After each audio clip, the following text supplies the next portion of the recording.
എവിടെയാണെങ്കിലും ഭഗവാനോട് സംസാരിക്കും. ക്യൂവിൽ നിൽക്കുകയാണെങ്കിൽ ആൾക്കാർ ചീത്ത പറയുകയാണെങ്കിൽ ഒന്നും വിഷയമാക്കരുത്. നമ്മുടെ കർമ്മം തീർന്നുകൊണ്ടിരിക്കുകയാണ്. വേറെ ആൾക്കാർ നമ്മുടെ കർമ്മം എടുത്തുകൊണ്ട് പോകണമെന്ന് വിചാരിച്ചോളാം. എത്ര അധികം നേരം ക്യൂവിൽ നിൽക്കാൻ പറ്റും അത്രയും നേരം ഭഗവാനെ ജപിക്കാൻ പറ്റും.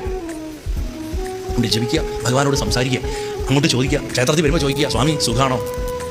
ആദ്യം ചോദിക്കേണ്ടതാണ്. നമ്മൾ നമ്മുടെ സുഖം മാത്രമേ പറയണം. ഭഗവാനോട് ചോദിക്കുക, അങ്ങേക്ക് സുഖമാണോ? ഭക്ഷണം കഴിച്ചോ?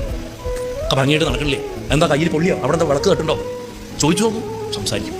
ഗുരുവായൂരപ്പൻ്റെ കണ്ണിൽ കരടുണ്ടെന്ന് മേൽശാന്തിൻ്റെ അടുത്ത് പോയിട്ട് പറഞ്ഞു കൊടുത്ത ഭക്തനുണ്ട്.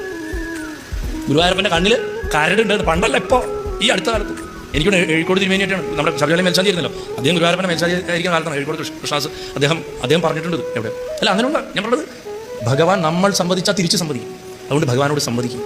നമ്മൾ പ്രത്യേകിച്ച് നഗരങ്ങളിലൊക്കെ ജീവിക്കുന്നവർ, ജീവിതത്തിന് വളരെ തിരക്കുള്ളവർക്ക് നമുക്ക് ജപിക്കാനും പ്രാർത്ഥിക്കാനൊക്കെ ഒട്ടും ചിലപ്പോൾ സമയം കിട്ടിയില്ല. പക്ഷേ ഭഗവാനോട് നമുക്ക് എപ്പോഴും സംസാരിക്കാൻ പറ്റും. നമ്മൾ ചെയ്യുന്ന ഓരോ പ്രവൃത്തിയും ഭഗവാനെ സമർപ്പിച്ച് നമുക്ക് ജീവിക്കാൻ സാധിക്കും. അത് ഭക്ഷണം ഉണ്ടാക്കുകയാണെങ്കിലും, സ്നേഹിക്കുകയാണെങ്കിലും, മക്കളെ വളർത്തുകയാണെങ്കിലും, സിനിമ കാണുകയാണെങ്കിലും, എന്തും